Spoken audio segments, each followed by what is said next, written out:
Bonjour à toutes et à tous, j'espère que vous allez bien. Aujourd'hui on se retrouve pour répondre à une question que je reçois partout, de plus en plus. Que vous soyez étudiant, que vous soyez professionnel, que vous songiez simplement à exercer un jour dans le monde de la blockchain, vous êtes très nombreux à me demander comment est-ce que l'on peut travailler dans cet écosystème et comment est-ce que l'on peut développer des compétences utiles aux différentes entreprises qui se développent dans la blockchain. Alors évidemment, il n'y a pas de réponse universelle à cette question. Il n'y a pas de tutoriel à lire pour avoir la compétence ultime que tout le monde recherche. En attendant, il y a différentes compétences qui sont très recherchées de plus en plus et ça va de plus en plus vite dans la blockchain. L'objectif de cette vidéo, c'est de vous donner un overview de l'état de l'art du marché. Qu'est-ce qui se passe? Quelles sont les compétences recherchées à travers 3 questions? La première question, c'est est-ce une bonne idée finalement de travailler dans la blockchain? La deuxième, ça va être comment se former, comment obtenir ces compétences et quelles sont les compétences recherchées finalement. Et la dernière sera qui est-ce qui recrute et où est-ce qu'on peut voir les différentes offres d'emploi qui sont proposées sur ce marché. Bien entendu, comme il n'y a pas de réponse universelle, si vous avez des compléments ou des idées intéressantes, n'hésitez pas à poster un commentaire. Les commentaires les plus pertinents qui viennent enrichir ce contenu seront remontés afin que tous les viewers et toutes les personnes qui voient cette vidéo puissent les consulter pour compléter encore plus les idées et les informations que je vais vous proposer tout de suite sur la formation dans le monde de la blockchain. Aujourd'hui, on commence à avoir un peu de visibilité sur ce marché et heureusement, grâce à la communauté et grâce aux différents liens que nous avons avec des entreprises blockchain, on arrive à cerner les différents profils qui sont intéressants et les profils qui sont en train de le devenir. Toutes les compétences qui n'existaient pas forcément il y a de ça quelques mois, mais qui sont aujourd'hui très recherchées par ces entreprises qui se développent toujours plus au sein de la blockchain. Juste avant de commencer avec est-ce une bonne idée de travailler dans la blockchain, je voulais juste vous laisser avec cette toute nouvelle direction artistique. Vous avez dû vous en rendre compte, la bannière vient de changer, la miniature aussi, sur les réseaux sociaux et je vous laisse tout de suite avec la nouvelle introduction. Dites-moi si elle vous a plu en commentaire, je compte sur vous.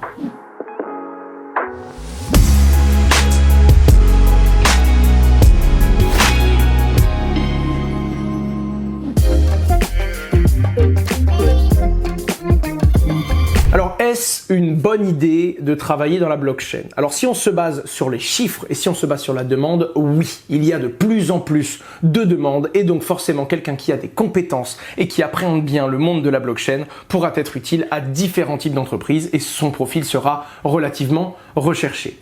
Pour vous donner un ordre d'idée, en 2020, LinkedIn a listé la compétence blockchain pour la toute première fois.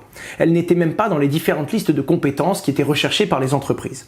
Alors que la blockchain apparaît pour la première fois sur LinkedIn en 2020, elle a tout de suite pris la place de leader, elle a été la compétence la plus recherchée sur toute la plateforme, devant l'IA, l'intelligence artificielle, et le cloud computing qui étaient jusqu'alors les numéros 1 et numéro 2 de cette liste. La particularité de ce monde, c'est qu'il n'y a pas encore d'experts. La blockchain existe depuis 2008 avec les premières ébauches de Bitcoin, mais c'est vraiment en 2017 avec le lancement d'Ethereum et différentes crypto-monnaies que les entreprises ont commencé à avoir des besoins de compétences dans cet écosystème. Mais ce que je veux dire, c'est que ça fait 3-4 ans que ça commence vraiment à prendre de l'ampleur, qu'il y a énormément de demandes et qu'on en parle partout. Connaître cet écosystème, le suivre et être à jour sur ce qui se fait, sur ce que la blockchain a apporté de nouveau et sur les différents domaines qu'elle a fait évoluer, mais également les différentes révolutions qu'elle est en train de mener, comme par exemple la finance décentralisée, les NFT, etc. Et c'est donc depuis seulement quelques années qu'on a eu cette très forte demande sur cette technologie. De la même façon, simplement être à jour, savoir ce qui se passe, connaître l'état de l'art de ce marché et ce qui est en train de se passer en ce moment suffit dans énormément de cas à justifier une compétence qui peut servir à l'entreprise qui veut se tourner vers cette technologie. Et c'est là que je veux insister sur un premier point. Là où beaucoup de gens ont 2 idées reçues. La première, c'est qu'on doit être un développeur blockchain pour être une compétence recherchée. C'est pas du tout le cas. Il y a plein d'autres métiers dans la blockchain qui ne sont pas en lien avec la tech, on va dire, le développement pur et dur, qui sont pourtant nécessaires à cet écosystème et qui vous correspondent peut-être beaucoup plus. Et la deuxième chose, le fait qu'on est obligé de se reconvertir, qu'on doit arrêter totalement son métier pour aller faire de la blockchain. Pas du tout. D'ailleurs, je le recommanderais à la majeure partie d'entre vous qui se posez cette question. Vous spécialiser sera probablement plus utile que de vous reconvertir totalement et de recommencer depuis le début sur une compétence blockchain, alors qu'elles sont souvent très complémentaires aux compétences que vous avez déjà. En fait, le fait que ce soit très complémentaire, ça vient du fait que la blockchain soit une surcouche technologique. Je m'explique.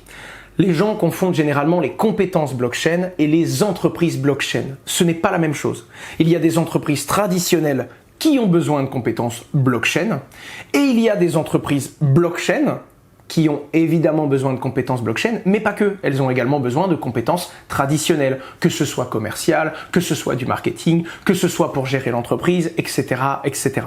Et c'est bien ça qu'il faut comprendre, parce que quelle que soit votre position, il y a de grandes chances que vous puissiez exercer dans le domaine ou dans la compétence blockchain qui vous permettent de profiter de la croissance de cet écosystème et de cette technologie, sans pour autant tirer un trait sur tout ce que vous avez fait jusqu'à présent et recommencer depuis le début un nouveau métier. Pour vous expliquer ça, je vais prendre un parallèle très simple avec une autre surcouche technologique que vous connaissez bien, le web. Internet. Prenons par exemple Facebook, Spotify et Amazon. Ce sont 3 entreprises web, d'accord, 3 sites internet. Elles ont donc forcément des développeurs web pour maintenir leur plateforme, mais n'ont pas besoin que de ces compétences-là. Il y a des experts de la musique chez Spotify, il y a des experts dans la logistique chez Amazon, et il y a évidemment des experts dans la publicité chez Facebook. Ce que je veux vous dire, c'est que ce n'est pas forcément des développeurs blockchain qui sont recherchés, tout comme ces plateformes-là ont évidemment besoin de développeurs web, mais pas que. Et ça, il faut bien le comprendre. En plus de ça, comme la blockchain, tout comme Internet, est une surcouche technologique, on peut l'appliquer à différents domaines. Une entreprise qui est dans le sport, qui n'a apparemment aucun lien avec la technologie, peut avoir besoin d'un profil et donc de compétences blockchain, comme d'un chef de projet, alors qu'au premier abord, une entreprise dans le sport n'a rien à voir avec cette technologie. Un autre exemple, c'est le directeur administratif et financier de Just Mining. Just Mining est notre société qui exerce du coup dans la crypto-monnaie et dans la finance, donc c'est une fintech liée directement dans la blockchain et dans les crypto-monnaies. Et quand on a recruté un directeur administratif et financier, c'était pour ses compétences en administration financière et également en fusion et en acquisition. C'est-à-dire que si cette personne n'est pas à jour sur la blockchain, et c'était le cas, en 3-4 mois, elle va pouvoir se former, comprendre les différents enjeux pour l'entreprise et apporter ses compétences dans notre domaine qui est la blockchain. Alors qu'à l'inverse, si on avait pris une personne qui était déjà formée sur la blockchain, mais qui n'avait pas 15 ans ou 20 ans d'expérience dans l'administration financière et dans la fusion et l'acquisition, ça aurait été impossible pour nous de la former en quelques mois. Donc la plupart du temps, quand une entreprise se développe dans la blockchain, elle va aller chercher des compétences solides déjà présentes dans le monde traditionnel de l'entreprise, mais évidemment, elle va demander à cette personne d'être déjà formée ou de se former rapidement aux enjeux de la blockchain qui l'intéresse aujourd'hui. Et donc oui, c'est une bonne idée de se diriger vers la blockchain parce que c'est une compétence qui est très demandée, mais qui ne va pas vous demander de balayer pour autant toutes les compétences que vous avez déjà. Qui plus est, vous devez être à votre place. La plupart des gens pensent qu'il faut être développeur web. Si vous n'avez jamais fait de développement en informatique, il y a peu de chances que vous soyez à l'aise en vous lançant dans le développement en informatique spécialisé sur la blockchain. Et je pense que c'est quand on aime ce qu'on fait et qu'on le fait avec beaucoup de passion qu'on dégage une énergie qui est forte et qu'on peut réellement être efficace et pertinent dans notre domaine. Essayez donc de trouver un poste blockchain qui vous correspond avant d'essayer de chercher un métier qui correspond à la blockchain mais qui n'est peut-être pas du tout fait pour vous. Pour ceux qui ont encore des petits doutes sur le domaine des crypto-monnaies et de la blockchain, là où il y a encore pas mal de flou sur les crypto-monnaies et sur les vrais besoins des entreprises, les besoins blockchain, eux, sont déjà assis. Les plus grosses entreprises du monde, que ce soit les GAFA ou encore les Big Four, qui sont des entreprises de conseil qui ont de plus en plus de demandes sur ce domaine-là, le confirment, la compétence blockchain est en train de monter en flèche et les besoins sont réels, présents et croissants. Quelles sont les compétences recherchées finalement et comment est-ce que l'on peut se former à la blockchain? Alors la toute première réponse est très générique, c'est ce que je vous ai déjà dit, c'est la veille du marché. Étant donné que la majeure partie des compétences recherchées sont des compétences déjà existantes, que ce soit dans le monde commercial, que ce soit dans le marketing, que ce soit dans la gestion de commandes, que ce soit dans la gestion de projet, eh bien ce qu'il faut comprendre c'est le produit. Et donc pour comprendre le produit, on doit connaître la blockchain. Un exemple tout bête, chez Just Mining, on propose des solutions de stacking et du lending de finances décentralisées à nos clients. Quelqu'un qui n'a jamais utilisé la finance décentralisée, qui n'a jamais délégué ses propres jetons dans la blockchain ou qui n'a jamais fait du stacking sur un validateur, c'est quelqu'un qui ne peut pas comprendre notre métier. Et s'il ne comprend pas notre métier, il ne peut absolument pas exercer ses propres compétences, qu'elles soient commerciales ou marketing d'ailleurs. Donc, restez à jour. Maintenez cette veille constante du marché, qu'est-ce qui se passe et surtout, exercez. Utiliser, bidouiller dans la blockchain très clairement. Il est très important de pratiquer. Le monde de la blockchain est un monde où, dans la plupart des cas, les gens pratiquent pour obtenir des compétences et de la formation. Pratiquer, c'est se créer une expertise finalement. Et dans la blockchain, comme il n'y avait pas beaucoup de tutoriels au début et que c'est une jeune technologie, la plupart des gens qui ont un certain poste aujourd'hui et qui exercent à un certain niveau sont des autodidactes. Ils se sont formés eux-mêmes en essayant, en lisant, en découvrant. Et en plus de ça, vous avez du contenu gratuit. À l'époque, il n'y avait que quelques contenus en anglais. Maintenant, il y a du contenu en anglais et en français. Vous avez des vidéos gratuites sur YouTube, vous avez également des formations qui peuvent être gratuites ou payantes, et vous avez des articles sur la plupart des médias qui vous expliquent les bases de la blockchain, comment ça fonctionne et quelles ont été les différentes évolutions et révolutions qu'ont apporté cette technologie. Commencez par ça, les rudiments. Qu'est-ce que c'est? Comment ça marche? Et ensuite, spécialisez-vous à répondre à toutes les différentes questions et toutes les différentes problématiques de l'entreprise qui vous intéresse et que vous souhaitez rejoindre. Ça, c'est la première base au niveau de se former. La plupart des compétences existent déjà. Il y a malgré tout certaines compétences qui sont plus recherchées et même des métiers traditionnels qui sont particulièrement convoités dans le monde de la blockchain. Et on commence cette liste tout de suite. L'un des métiers que j'observe et qui est très recherché, surtout dans les boîtes en lien avec la blockchain, mais aussi avec la crypto-monnaie, il s'agit du poste de compliance. Les compliance officers sont, pour rappeler le métier de base, leur objectif c'est de faire en sorte que l'exercice réalise son exploitation et son activité tout en étant conforme avec les lois et les règles financières ou non en vigueur dans son pays et dans son écosystème. Par exemple dans les banques et d'ailleurs dans les sociétés crypto, il faut veiller au respect des normes LCBFT, c'est-à-dire lutte contre le blanchiment d'argent et financement du terrorisme. Ça, c'est un exemple. C'est également le cas dans le monde bancaire et c'est également le cas dans le monde de la crypto-monnaie. Sauf que quand on est dans le monde de la crypto-monnaie, eh bien, ce ne sont pas des virements et des flux euros entrants et sortants, mais ce sont également des crypto-monnaies, des flux entrants, des flux sortants et dont on doit être capable de vérifier l'origine des fonds et notamment le fait que ce ne sont pas, par exemple, des crypto-monnaies qui ont été utilisées un jour ou l'autre dans une activité illicite. Ça, c'est un exemple. Donc, c'est le même métier que dans le monde traditionnel de la compliance, d'accord? Donc, vous allez faire les mêmes formations, les mêmes bases et pourquoi pas les mêmes études pour en arriver à devenir compliance officer, mais vous allez ensuite vous spécialiser envers toutes les différences qui touchent les entreprises dans le monde de la blockchain. De plus, la plupart des pays ont leur propre régime qui vient encadrer et réguler les crypto-monnaies. En France, il s'agit du régime PSAN, les prestataires de services et d'actifs numériques. Les compliance officers ont donc leur bagage traditionnel de compétences, mais vont devoir connaître toutes les exigences que les entreprises doivent respecter pour être PSAN et de réaliser leur activité dans les crypto-monnaies sur le sol français et en adressant des clients français. Pour le coup, c'est pareil. Quand une entreprise recrute, elle recrute généralement un compliance officer qui va ensuite se spécialiser et très rapidement, c'est l'histoire de quelques semaines, voire quelques mois de travail, se spécialiser pour comprendre les nuances entre une entreprise traditionnelle et une entreprise dans le monde de la crypto-monnaie. Ce poste-là est très demandé puisque la plupart des régulations sont en train d'être mises en place et la régulation européenne, la régulation MiCA, arrivera d'ici quelques années. La plupart des entreprises qui ont donc un lien et qui détiennent des crypto-monnaies en leur nom ou au nom de leurs clients se retrouvent très souvent à avoir besoin d'une équipe complète de compliance et donc de compliance officers qui ont ces compétences. Le deuxième métier, l'un des plus convoités évidemment, même si ce n'est pas le seul, c'est le métier de développeur. Et là, c'est assez intéressant. On va parler de deux types de développeurs. Les DevOps, d'accord, les développeurs, les administrateurs système qui vont gérer les infrastructures, les différents serveurs sur lesquels reposent les plateformes et les sites internet de toutes ces entreprises, mais également s'occuper de la sécurité, ainsi que les développeurs web, ceux qui vont écrire du code pour développer le site internet et tout simplement développer la plateforme. Alors évidemment, on a besoin de développeurs web, quelle que soit l'entreprise blockchain, la plupart du temps, elles ont un site, et même si c'est une entreprise qui exerce dans la finance décentralisée, on a besoin d'un site à maintenir en ligne et à connecter, donc on a besoin de cette expertise, mais il y a des expertises qui dérivent. Par exemple, les développeurs opérationnels, qui sont là pour maintenir l'infrastructure serveur de l'entreprise et sa sécurité. Eh bien, dans le monde de la crypto-monnaie, ce poste peut également avoir un rôle de production, un rôle opérationnel. Je reprends encore une fois l'exemple de Just Mining puisque c'est notre entreprise et qu'on la connaît bien. Eh bien, comme on propose également du stacking, des validateurs, des masternodes à nos clients, les DevOps que nous avons en interne ne sont pas là que pour maintenir notre infrastructure. Ils sont également là pour produire et maintenir avec un haut uptime, donc un haut taux de fonctionnement, les différents serveurs qui vont nous permettre de faire travailler les crypto-monnaies de nos clients. C'est donc un métier qui est exactement le même, mais qui va avoir une double fonction dans le monde de la blockchain si l'entreprise tient ses propres validateurs. Pareil pour les développeurs. Un développeur peut développer différents codes. La plupart du temps, ça va être des langages très connus qui permettent de gérer le site internet et de le développer. Mais dans le monde de la blockchain, il y a des compétences qui sont encore plus recherchées, ce que l'on appelle des stacks. Par exemple, JavaScript et le langage Go sont des langages qui sont très recherchés et très utilisés dans le monde de la crypto-monnaie.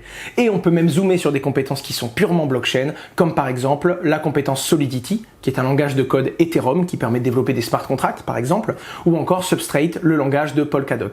Mais ce que je veux vous dire, c'est que dans toutes les offres que j'ai vues passer et même que j'ai émises pour recruter des développeurs, la plupart du temps, quand on zoome, c'est très rarement un développeur qui n'a qu'une compétence blockchain et qui sait faire que du Solidity.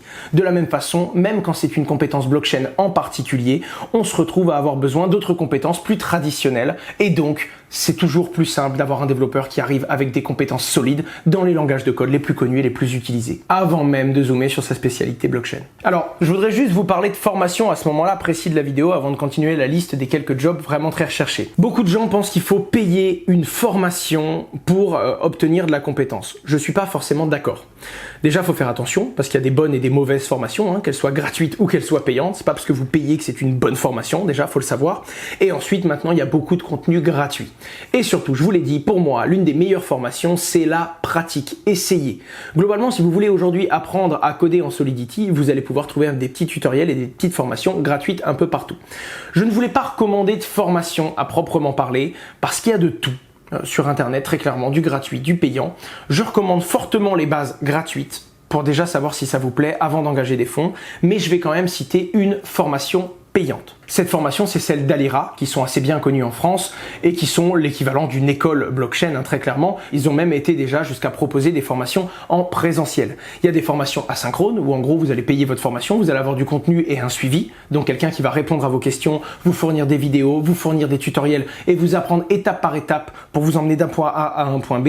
Mais vous avez également des formations plus condensées où vous allez avoir des cours à distance et pendant plusieurs semaines, 2 à 4 semaines, vous allez vous former sur un sujet précis.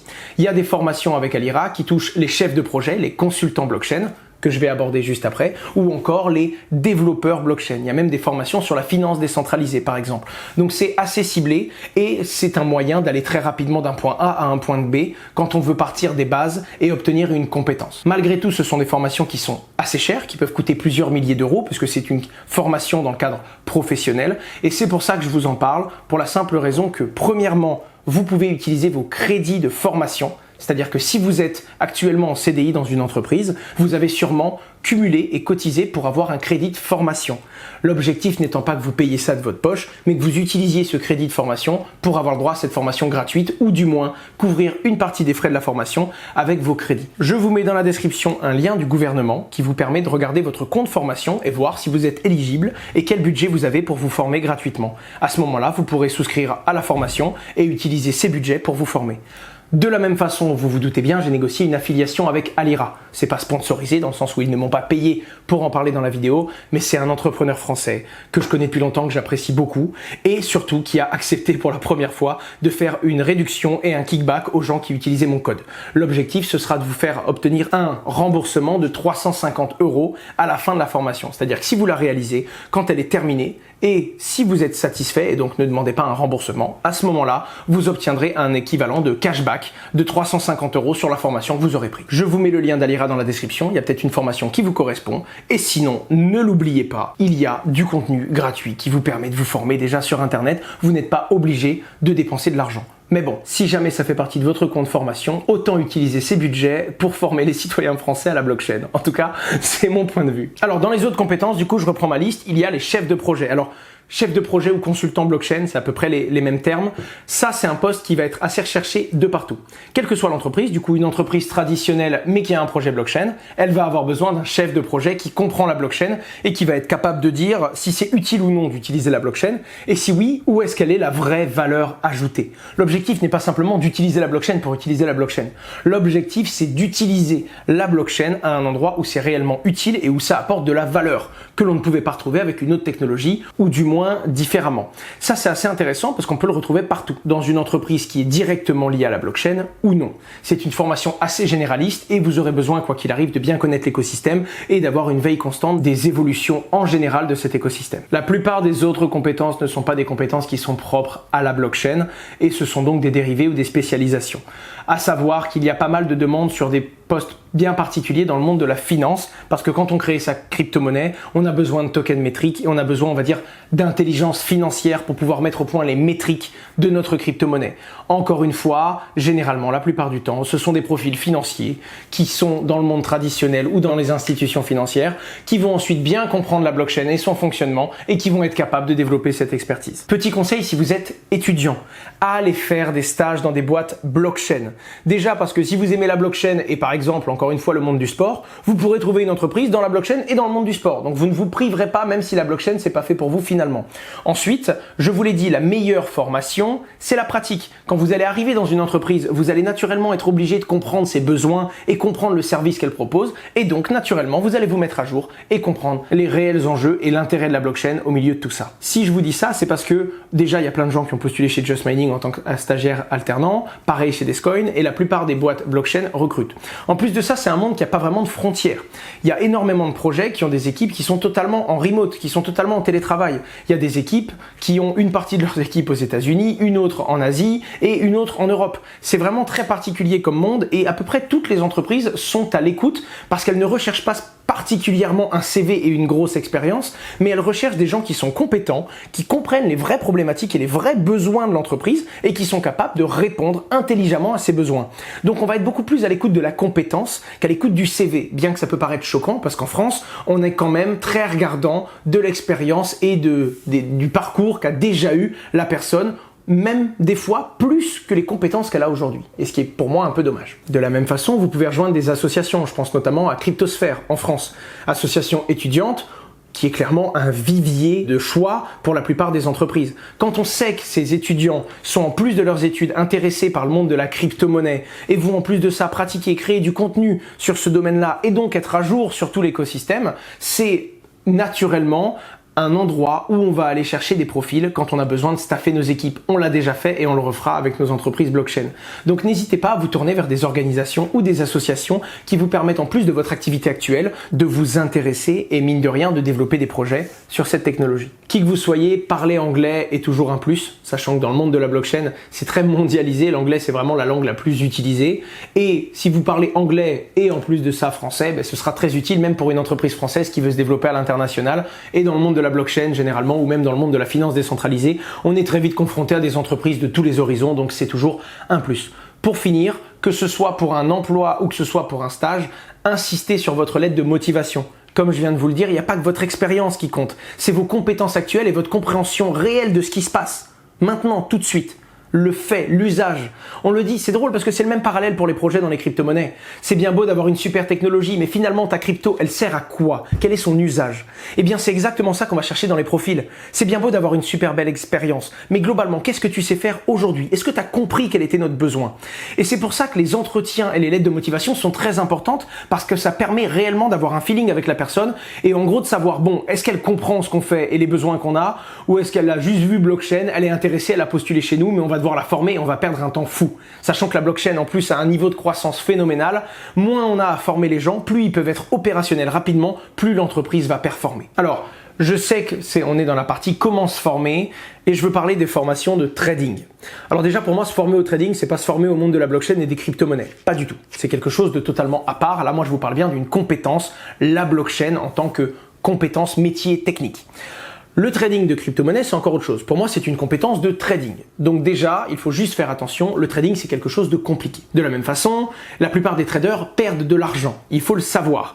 Et le problème qu'il y a dans le monde de la crypto-monnaie, c'est qu'il y a des phases où toutes les crypto-monnaies prennent de la valeur. Ce que je veux vous dire, c'est qu'il faut pas être un génie pour gagner de l'argent, ou du moins, il n'a pas fallu être un génie pour gagner de l'argent en fin 2020, début 2021 dans le monde de la crypto-monnaie. Vous achetiez à peu près n'importe quoi, vous alliez gagner de l'argent. Et donc, il y a des gens qui sont arrivés, qui ont fait des formations de trading, payantes ou gratuites, et qui, en quelques minutes, ont eu l'impression d'être de super traders, ils ont gagné beaucoup d'argent parce qu'ils ont acheté du Bitcoin qui a fait x3 ou x4, et ces gens se sont dit ok, je suis un trader professionnel. Très rapidement, on a excessivement de la confiance, donc on a l'impression d'être vraiment excellent. Plus on recherche, plus on fait des études, et plus on creuse le trading réellement et l'analyse technique, plus on commence à se rendre compte que c'est effrayant et qu'on connaît pas grand chose, que c'est très compliqué, et c'est seulement après très longtemps, au fil du temps, qu'on reprend confiance parce qu'on commence à vraiment développer une expertise. La plupart des gens, donc donc arrivent, ont beaucoup de confiance et vont jouer beaucoup d'argent en pensant être des traders, vont même jusqu'à proposer leur propre formation alors qu'ils ont découvert ça il y a 1 an et qu'ils le font de temps en temps sur leur ordinateur. Et on se retrouve avec des gens qui ont énormément de confiance et qui, quand le marché s'effondre et que CoinMarketCap arrête d'être dans le vert toute la journée, eh bien vont perdre énormément d'argent rapidement. Ça arrive à tout le monde, ça arrivera à beaucoup de monde toujours dans le futur, ayez juste ça en tête. Malgré tout, même si je déconseille la formation de trading, ou du moins je déconseille aux gens de penser qu'ils peuvent devenir traders en regardant 3 formations, je recommande quand même d'avoir ces bases, d'accord? Parce que ça vous permet d'optimiser vos points d'entrée et des points de sortie. Si vous voulez acheter une crypto-monnaie, faire une petite analyse technique très simple pour savoir si c'est le bon moment ou si on peut attendre un meilleur moment, ou au moment de revendre, se dire est-ce que c'est le bon moment de revendre ou est-ce qu'on peut optimiser un petit peu sa sortie, c'est quelque chose que je recommande, ne serait-ce que pour comprendre comment fonctionne ce monde. La bourse, c'est quelque chose d'assez atypique. Dans le monde de la crypto-monnaie, c'est normal. Quand vous utilisez de la crypto-monnaie, vous avez des comptes sur les exchanges, vous allez acheter des crypto-monnaies au marché, vous voyez des courbes, vous voyez des indicateurs, on vous demande de faire des ordres au marché, des ordres limites. Ça peut paraître barbare et faire une première formation de trading ou du moins se renseigner sur des formations gratuites et du contenu gratuit de trading sur internet va vous permettre de comprendre les bases, comment est-ce que ça marche et au moins comprendre le glossaire et le langage de tous ces gens qui est utilisé même par des gens qui ne sont pas des traders. Ça c'est très important. Donc c'est un socle et c'est une base que je vous recommande mais avec beaucoup de prudence évidemment parce qu'il ne faudrait pas que du jour au lendemain vous vous disiez que vous allez tout arrêter parce que vous allez devenir trader professionnel car vous avez réussi à gagner 20% hier sur les crypto-monnaies que vous avez achetées. Danger, attention. Et pour le coup, faites juste attention aux formations payantes qui vous sont proposées par à peu près n'importe qui. Il y en a des bonnes, des formations payantes, mais renseignez-vous bien sur l'historique et la réputation qu'elle a. Sinon, il y a vraiment tout sur internet pour le trading. Vous pouvez même commencer des formations de trading traditionnelles qui ne touchent pas aux crypto-monnaies avant de vous y intéresser. Voilà, c'était pour la petite aparté trading, même si pour moi ça ne concerne pas vraiment cette vidéo car la formation de trading n'est pas une compétence blockchain à proprement parler. Alors finalement, qui est-ce qui recrute aujourd'hui et où est-ce qu'on peut trouver ces offres d'emploi pour pouvoir bien comprendre s'il y en a qui vous correspondent ou non. Alors il y a des sites spécialisés et différents médias spécialisés dans la recherche d'emploi blockchain. La première qui me vient en tête évidemment c'est On-Chain Job où il y a des recruteurs qui vont proposer des offres spécialisées blockchain et naturellement vous pouvez aller voir s'il y en a qui vous correspondent à vous. Vous avez également différents médias qui font passer de la demande et des recherches dans le monde de la blockchain comme par exemple Grégory Raymond et sa newsletter 21 millions qui des fois font passer des offres d'emploi des différentes entreprises qu'ils côtoient dans l'écosystème français. Mais le meilleur moyen, c'est quand même de suivre les projets qui vous intéressent. Je sais par exemple que les gens qui s'intéressent à Just Mining suivent nos réseaux sociaux. Quand on a une offre d'emploi, on la poste sur notre LinkedIn, également sur notre Twitter et des fois même sur nos autres réseaux comme Telegram. Ce qui permet à notre communauté, à nos clients et à notre écosystème de savoir quand on recrute. De la même façon, vous avez la plupart du temps sur les sites internet des projets qui vous intéressent un onglet recrutement, jobs ou carrière qui vous permettent de voir quels sont les besoins de l'entreprise et peut-être vous trouverez la pantoufle de verre qui vous correspond. Très Disney dans le raisonnement quand même. Mais évidemment, ce n'est pas tout. Comme c'est une compétence qui est très recherchée et un domaine qui est vraiment en train de croître, il y a la plupart des demandes sur les sites les plus connus. LinkedIn, Indeed. Si vous avez une compétence blockchain, mentionnez-le sur votre profil et vous vous rendrez compte que vous allez avoir des entreprises qui sont intéressées. De plus, en suivant les différentes boîtes sur LinkedIn que vous aimez, vous verrez passer des offres d'emploi pour la blockchain. Et ça vous permettra même, si vous demandez un stage ou une alternance, de trouver des entreprises dans votre réseau qui peuvent être intéressées et vous contacter directement. Après, il y a une petite particularité. Il y a plein de grosses entreprises traditionnelles, même des Google ou des Apple qui recherchent des chefs de projet blockchain, ça on l'a déjà vu.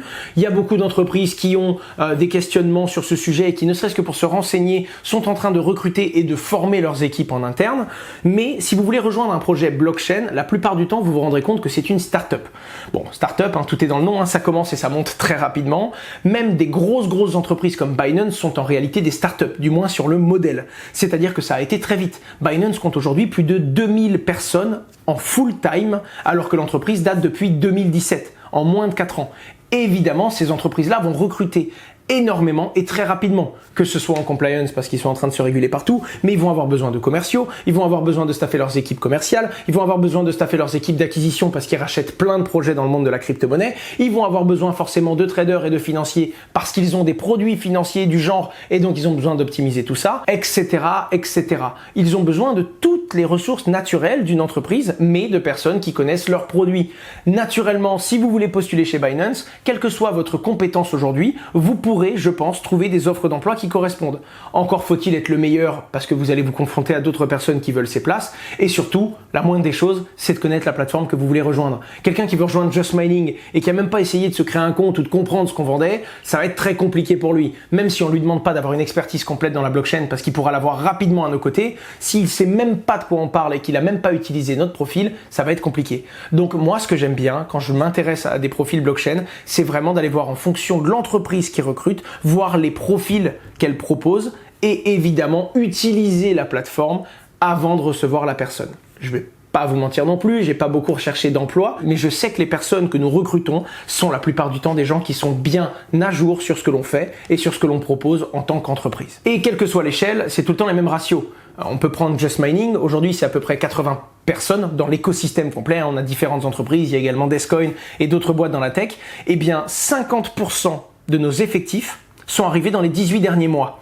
Donc comme c'est une courbe exponentielle et que le domaine est en train de s'ouvrir, il y a de plus en plus de besoins et naturellement on se retrouve à émettre 1 à 2 nouvelles offres d'emploi par mois pour vous dire, alors qu'à l'époque on recrutait 1 ou 2 personnes par an quand on a commencé en 2016-2017. Même chose pour Coinbase qui avait 1700 employés quand ils sont arrivés en bourse et qui ont bien prévu d'augmenter considérablement leurs équipes sur la fin 2021 et le début de l'année 2022. Une dernière chose, si vous voulez chercher quelques entreprises qui peuvent recruter, regardez les plus grosses tendances.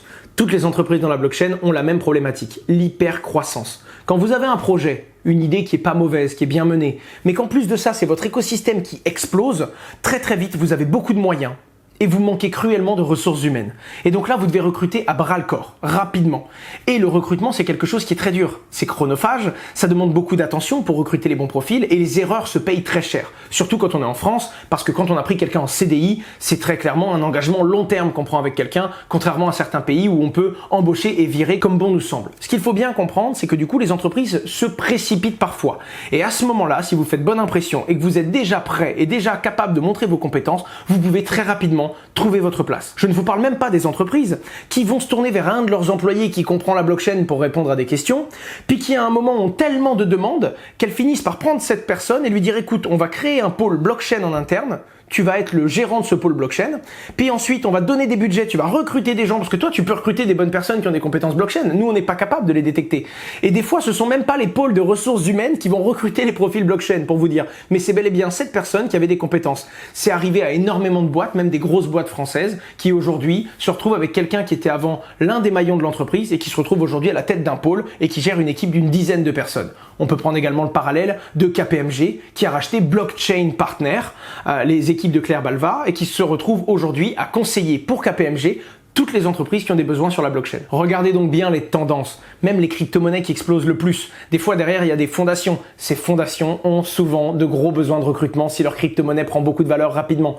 Pareil pour les entreprises qui ont des projets, des jeux sur la blockchain, le play to earn, etc. etc. C'est qu'une question de tendance en fait. En ce moment le play to earn, donc les jeux connectés à la blockchain où on peut obtenir des NFT et gagner de l'argent, sont en pleine tendance, c'est en pleine explosion. Eh bien tout le monde veut lancer son jeu play to earn, mais il faut des compétences traditionnelles. Il faut des UX designers, il faut des game designers, il faut des gens qui savent tout simplement produire des jeux vidéo. Et donc naturellement, si vous connaissez un peu la blockchain et que vous avez un vrai cœur de métier dans la production de jeux vidéo, ce sera très facile pour vous en ce moment de trouver un emploi dans la blockchain. Il suffit de bien se renseigner et vous vous rendrez compte que dès que vous avez bien conscience de vos compétences et que vous avez bien conscience de comment marche cet écosystème, très vite vous avez des noms en tête et à ce moment-là, si vous êtes pertinent, vous trouverez réellement une place facilement. Bref, les amis, c'est déjà la fin de cette vidéo, qui était déjà pas si courte d'ailleurs, si je dis pas de bêtises. Vous avez de la documentation et même des sources sur tout ce que je vous ai dit, parce que j'ai dû me renseigner pour pas vous dire trop de bêtises et forcément vous avez toutes les informations qu'il vous faut dans la description. J'espère que vous avez aimé la vidéo, je compte vraiment sur votre pouce bleu, ça m'encourage énormément, c'est très important pour moi et ce n'est qu'un petit clic pour vous et j'espère que vous êtes abonné et pourquoi pas même avez activé la cloche des notifications. Si je devais tout récapituler, il faut être autodidacte, il faut bidouiller, c'est-à-dire que la pratique c'est l'une des meilleures formations et la formation crée de l'expertise. Vous pouvez vous former mais vous n'êtes pas obligé d'aller vers des formations payantes et quand vous allez vers des formations payantes, essayez de voir si vous pouvez utiliser les budgets de formation qui sont attribués par l'État. Avant de songer à une reconversion, songez évidemment à une spécialisation dans votre domaine et n'essayez pas de devenir développeur blockchain ou un poste uniquement sur la blockchain quand vous pouvez trouver quelque chose qui, au premier abord, vous plaira beaucoup plus parce que c'est dans ce domaine-là que vous mettrez beaucoup plus d'énergie dans votre travail, que d'ailleurs vous travaillerez plus mais sans avoir l'impression de travailler et que vous vous épanouirez beaucoup plus globalement. Et pour finir, Maintenez une veille constante. Si vous vous intéressez à la blockchain, suivez l'actualité, suivez les gros projets, suivez l'avancée des grosses blockchains. C'est aujourd'hui que tout se joue. Là où il y a 10 ans, il n'y avait pas grand chose sur la blockchain et en 5 ou 6 bouts de papier, on était à jour. Aujourd'hui, il y a beaucoup d'actualités. Donc, faut suivre des flux blockchain, faut suivre des médias crypto, faut suivre des vidéos de personnes qui sont dans l'actualité, qui parlent de ces technologies. Et petit à petit, vous allez vous rendre compte que rien qu'en suivant l'actualité et en détenant quelques crypto-monnaies, vous allez vous construire une petite expertise ou du moins une compréhension de votre écosystème. C'était Asher, j'espère vraiment que cette vidéo vous a plu et on se retrouve à très bientôt. Au revoir.